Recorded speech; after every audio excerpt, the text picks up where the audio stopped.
બાળકને સંસ્કારનું સિંચન માં કરે છે. તમારે જો ધ્રુવ જેવું બાળક જોઈતો હોય તો એક વાત યાદ રાખજો, પોતાની જાતને સુનીતિ બનાવવી પડશે. સુનીતિ નહીં હોય તો ધ્રુવ નહીં જન્મે કોઈ દિવસ. બહુ સીધી વાત છે કે અવેડામાં કુવામાં હશે ને તો અવેડામાં આવશે. આ બહુ તમારી ભાષા. કુવામાં હોય તો અવેડામાં આવે. માની અંદર સંસ્કાર હોય તો દીકરામાં આવે, બાકી સંસ્કાર ના આવે.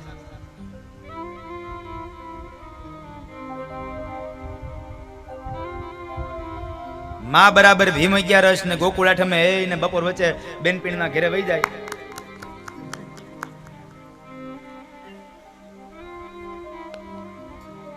તો પછી દીકરો ફાર્મ હાઉસમાં વયો જાય, એમાં કઈ નવાઈ નથી સાહેબ. સાચું બોલજો, આમાં ભીમ 11 ની કેટલે લોકો રાહ જુઓ છો.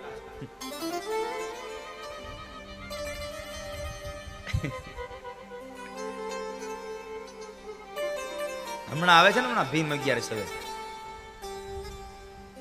કેટલા લોકો રાહ જુઓ છો. અરે હું થોડું કહું તમને જુગાર રમવાની રાહ જોઉં, ભીમ 11 ના તહેવારની રાહ કહું છું. તમે પણ આવડું લઈ લીધું. હાવ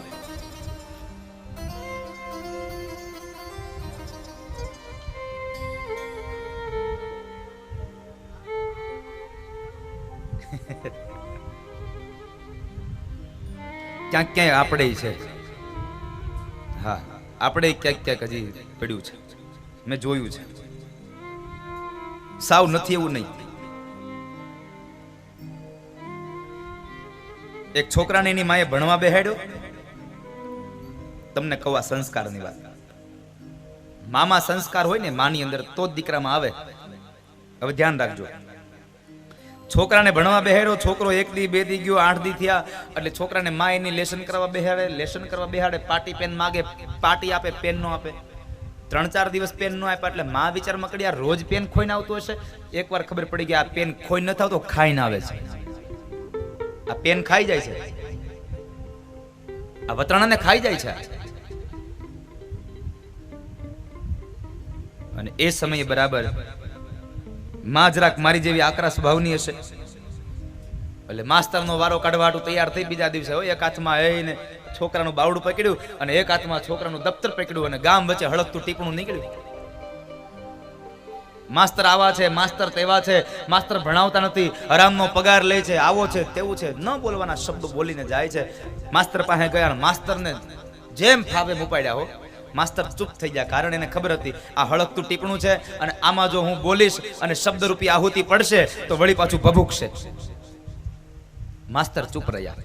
બેનને માંડ કરીને પાછા મોકલ્યા. એ કહે છે હું તમારા છોકરાને હું સમજાવી દઈશ, તમે ચિંતા કરો માં. તમારા છોકરાને હું સમજાવી દઈશ, હવે ઈ પેન નહીં ખાય. માંડ કરીને બેનને વળાવ્યા અને પછી માસ્તરે છોકરાને કીધું, હે છોકરા આ પેન તું ખા અને ઠપકા અમારે સાંભળવા. મેં તને કોઈ દી પેન ખાવાનું કીધું? એ કે નહીં. તો તું પેન ખાવાનું શીખો ક્યાંથી? એ કે સાહેબ મારી બા ઘરે બેઠી બેઠી ભૂતડો ખાય તો હું પેન ન ખાઉં?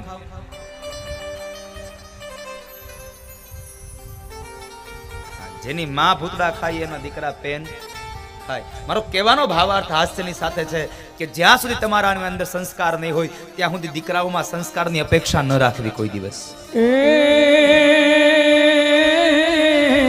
પેટમાં પોઢીને સાંભળેલી બાલ રામ લખમણની વાત રે, શિવ રામ લખમણની વાત માતાજીને મુખ થઈ દીઠી, ઉડીએની ઊંઘ થઈ દીઠી, શિવાજીને નીંદ ઝુલાવે, માતાજી જબાય ઝુલાવે. જ્યાં સુધી તમારી અંદર સંસ્કાર હશે ત્યાં સુધી તમારા દીકરાઓમાં સંસ્કાર આવશે. કારણ મહાપુરુષો કહે છે, કોઈ કવિ એમ કહે છે કે આ સંસ્કારો બજારમાં વેચાતા નથી મળતા, સંસ્કાર તો પરિવારમાંથી જ મળતા હોય છે. માટે પરિવાર સંસ્કારી હોવો જોઈએ તો સંતાનો ધ્રુવ જેવા થાય. બાકી સંસ્કાર નહીં હોય ને તમે જો દીકરા માટે ધ્યાન નહીં આપો એટલે તમારો દીકરો ધ્રુવ જેવો હશે તો ધુંધુકારી થઈ જાય એમાંથી. સંસ્કારની સાથે તમારી છરા એના ઉપર તમારી નજર પણ હોવી જોઈએ. આપણો બાળક છે એને ખાવું પીવું હરવું ફરવું ઓઢવું સુખ સાહેબી નહીં એને તમે આપી દો, મારી ના નથી. એને સ્વતંત્રતા આપો. પણ એક વાત યાદ રાખજો, તમારી આપેલી સ્વતંત્રતા સ્વચ્છંદતામાં બદલાઈ ન જાય, આનું ધ્યાન રાખજો. તમારી આપેલી સ્વતંત્રતા સ્વચ્છંદતામાં ન બદલાવી જોઈએ. પણ થાય છે એવું કે અત્યારે આપેલી સ્વતંત્રતા હવે બાળકો સ્વચ્છંદતામાં અનુભવે છે ને એને પરિણમે છે. ગાડી આપી દે, મોબાઈલ આપી દે, પૈસા આપે એટલે ન કરવાના કામો કરે. ઘરેથી કહીને જાય હું સ્કૂલે જાઉં છું, કોલેજ જાઉં છું. કોલેજમાં જઈને જોઉં તો ખબર પડે ઈ હોય બગીચામાં, ગાર્ડનમાં જ હોય, ટોકીજમાં હોય. આની પાછળ જવાબદાર કોણ? આની પાછળ જવાબદાર એનો મા બાપ છે. સારી સ્કૂલમાં એડમિશન લઈ દેવાથી તમારા બાળકમાં સંસ્કાર નહીં આવે, પણ સારી સ્કૂલમાં એડમિશન લીધા પછી પણ એના ઉપર તમારી નજર હોવી આ બહુ મહત્વની વાત છે સાહેબ.